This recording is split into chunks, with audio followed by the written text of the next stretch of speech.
Yeah, it has. It has. You go into that Maryland game. Obviously, you've been in a lot of big games before. You step in. Is there any kind of adjustment for mindset, or is it just like just picking up where you left off, riding a bike? How does that work?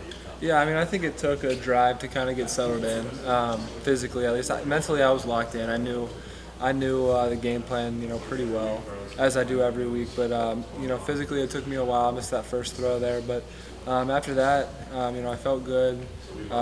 Team was playing well, so it was easy to be back out there. The fact that you guys were able to finish off a game in which previously it hasn't always worked out that way. Just what lessons can you take from this Maryland game now going forward? Could you guys have that experience of finishing it off? Yeah, I mean, I think it just goes to show that you got to execute for 4 quarters, and there were still some plays and some opportunities that we left out there when the defense had a turnover.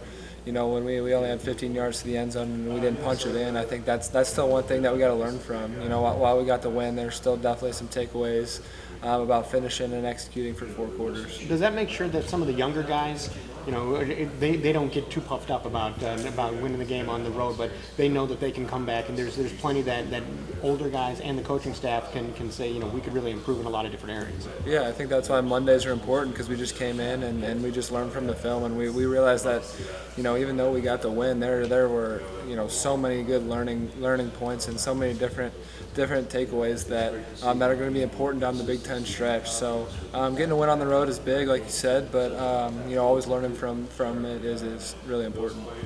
How have you adjusted mindset-wise from going to a game as a starter to being able to come called off the bench and perform the way you perform?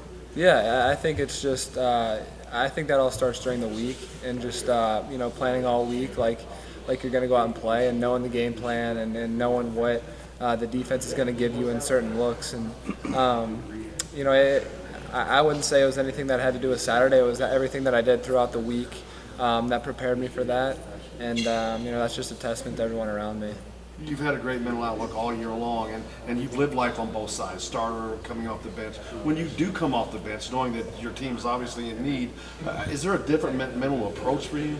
I don't think so. All week long, I try to still be that same leader, the same guy that's pushing everybody, and they look to me during the week, to try to get things going, look to get the tempo of practice going, and I think, that it was that same look. It was just a carryover from practice, and just trying to be that same guy in that leadership role that guys look to, and I'm that same way on the sideline. At least I try to be when Mike or anybody, even receivers, running backs come to the sideline. I try to be that guy that they can look to, and so I would say there wasn't a whole change there. Coach Allen's talked about how rare it is in today's college football that you have 2 quarterbacks, capable quarterbacks on the same team.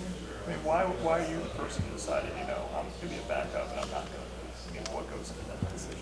Yeah, I mean, I think it's obviously been hard. It hasn't been easy to wake up every day and want to come in and want to watch film and do all that stuff, but it's a good learning experience. It's adversity. I told myself that I wasn't going to run from it, and I knew at the beginning of the year that I didn't know when my number was going to be called, but I had a feeling that at some point this team was going to need me, and it really has to do with the people here and the guys in the locker room, and so many good relationships that I wasn't just gonna that I'm not gonna just walk away from. So. Can you talk a little bit about your relationship with Mike during the course of the week, when he's getting ready to play, or in those times when he was hurt, when you were getting ready, in regards to your interactions with each other?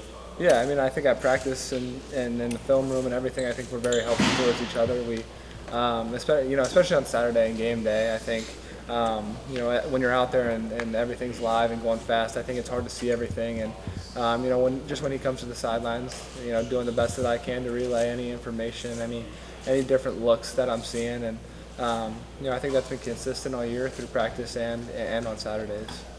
You took a couple of shots on some scrambles. How did you hold up physically throughout that game, and what was that like? Yeah, I feel good. I mean, I was a little sore yesterday, but it's college football, and just a matter of getting my body back this week and continuing to be in the training room and getting treatment. So I feel good. Also, Coach Allen was saying it takes a special person to be able to play in this type of world.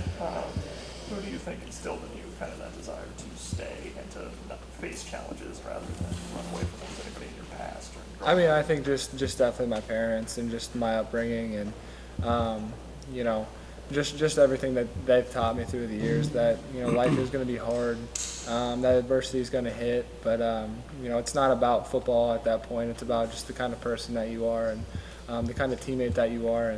And sure, it's been hard, but like I said, it's just from a young age, everything that they've taught me, you know, just trying to carry that over into football because it's real and, you know, it's just about being a good person. I guess following up